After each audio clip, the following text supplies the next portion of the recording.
മുഖ്യമന്ത്രി പറഞ്ഞ ചില കാര്യങ്ങളെക്കുറിച്ച് പറയാനുണ്ട്.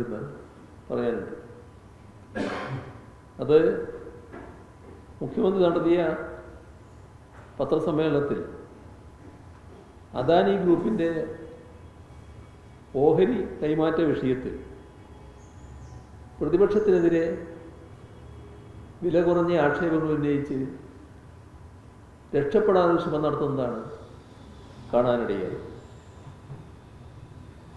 ദേശാഭിമാനി ജൂൺ 5 പ്രസിദ്ധീകരിച്ച വാർത്ത പൊക്കിപ്പിടിച്ചാണ് സ്വന്തം വാദങ്ങൾക്ക് മുഖ്യമന്ത്രി ന്യായീകരണം കാണാൻ ശ്രമിക്കുന്നു. ദേശാഭിമാനിക്ക്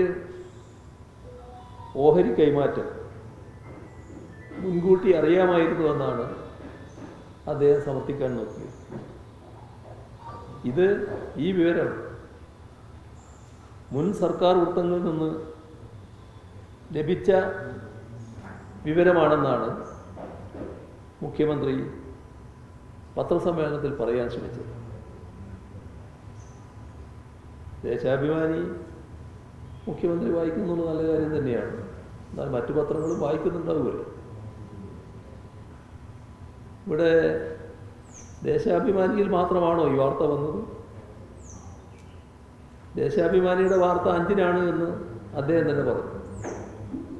ജൂൺ 1 ഇതുമായി ബന്ധപ്പെട്ട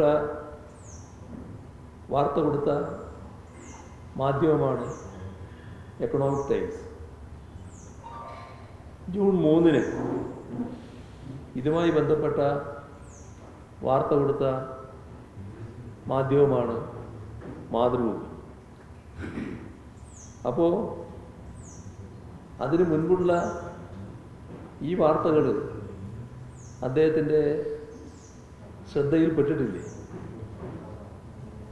അപ്പോൾ മറ്റ് മാധ്യമങ്ങൾ മുൻപേ തന്നെ റിപ്പോർട്ട് ചെയ്തൊരു വാർത്ത 3-4 ദിവസം കഴിഞ്ഞ് ദേശാഭിമാനി റിപ്പോർട്ട് ചെയ്തതിനെയാണ് ദേശാഭിമാനി എന്തോ രഹസ്യ വിവരം പുറത്തുവിട്ടു എന്ന നിലയിൽ മുഖ്യമന്ത്രി അവതരിപ്പിക്കുന്നത്. ഇവിടെ കാണേണ്ട ഒരു കാര്യം, സ്വകാര്യവൽക്കരണത്തിലൂന്നിയ UDF സർക്കാരിൻ്റെ നയപ്രഖ്യാപനം നിയമസഭയിൽ അവതരിപ്പിക്കപ്പെട്ടതിന് ശേഷം 2 നാൾ കഴിഞ്ഞാണ്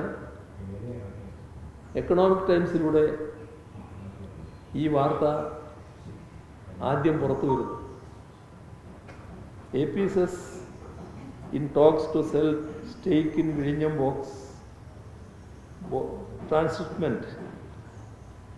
transshipment port to Mediterranean Shipping Company. ഇതായിരുന്നു എക്കണോമിക് ടൈംസിൻ്റെ തലക്കെട്ട്. മാതൃഭൂമി ജൂൺ 3 കൊടുത്ത വാർത്ത അദാനി കമ്പനിയിൽ MSCക്ക് ഓഹരി പങ്കാളിത്തം പരിഗണനയിൽ. ഇതായിരുന്നു മാതൃഭൂമിയുടെ വാർത്ത. അപ്പോൾ ദേശാഭിമാനി വാർത്ത നൽകുന്നതിന് മുൻപ് തന്നെ ഓഹരി കൈമാറ്റത്തെക്കുറിച്ചുള്ള മാധ്യമ വാർത്തകൾ അന്തരീക്ഷത്തിലുണ്ട്. മാതൃഭൂമി ഇത് റിപ്പോർട്ടായി നൽകിയതിന് ശേഷം 2 ദിവസം കഴിഞ്ഞാണ് ജൂൺ 5 ദേശാഭിമാനിയിൽ ഈ വാർത്ത വരുന്നത്. അപ്പോൾ എക്കണോമിക് ടൈംസിനും മാതൃഭൂമിക്കും കിട്ടിയ വാർത്ത ദിവസങ്ങൾ കഴിഞ്ഞ് ദേശാഭിമാനി നൽകുന്നതിൽ അസ്വാഭാവികത മുഖ്യമന്ത്രി കാണുകയാണ്. അതൊരു കണ്ണടച്ചിരുട്ടാക്കാൻ ശ്രമിക്കുന്നതിന് തുല്യമാണ്.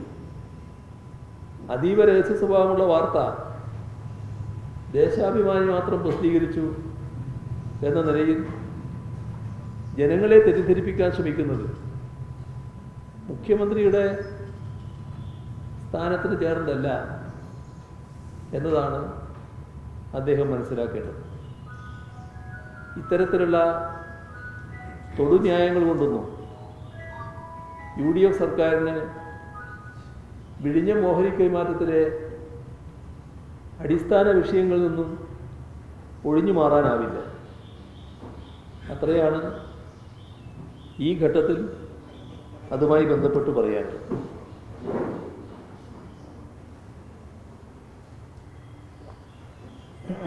വേറൊരു വിഷയം, കഴിഞ്ഞ സർക്കാരിനെ പറ്റി അദ്ദേഹം പറയുമ്പോൾ, കഴിഞ്ഞ സർക്കാരിൽ മുഖ്യമന്ത്രി IT വകുപ്പ് കൈകാര്യം ചെയ്തതിനെ ദുസൂചനയോടെ അദ്ദേഹം പരാമർശിക്കുന്നതായി കേട്ടു.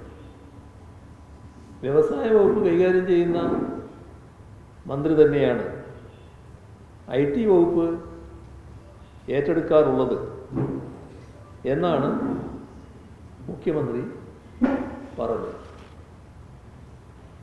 അത് UDFന് ബാധകമായ കാര്യമാണെന്ന് പറഞ്ഞാൽ മതി. LDFന് എങ്ങനെയാണത് ബാധകമാകുന്നത്? ഇവിടെ ശ്രദ്ധിക്കേണ്ട കാര്യം, LDF സർക്കാരുകളിൽ കഴിഞ്ഞ സർക്കാരുകൾ ചിലതിനെ എടുത്താൽ, ഈ 2016 വന്നതല്ല, അതിന് മുൻപുള്ള സർക്കാരുകളെ എടുത്താൽ, ആ സർക്കാരുകളുടെ മുഖ്യമന്ത്രിമാർ IT വകുപ്പും കൈകാര്യം ചെയ്തിരുന്നത് കാണാൻ സാധിക്കും. അന്നും അതറിയാത്തയാളല്ല ഇന്നത്തെ മുഖ്യമന്ത്രി. 2006 മുതൽ 2011 വരെ VS അച്യുതാനന്ദനായിരുന്നു കേരളത്തിൻ്റെ മുഖ്യമന്ത്രി. അദ്ദേഹം IT വകുപ്പ് കൂടി കൈകാര്യം ചെയ്ത മന്ത്രി കൂടിയായിരുന്നു. 1996, 2001 കാലത്ത് സഖാവ് നായനാരായിരുന്നു മുഖ്യമന്ത്രി. EK നായനാർ IT വകുപ്പ് ആ ഘട്ടത്തിൽ കൈകാര്യം ചെയ്തതാണ്. അപ്പോൾ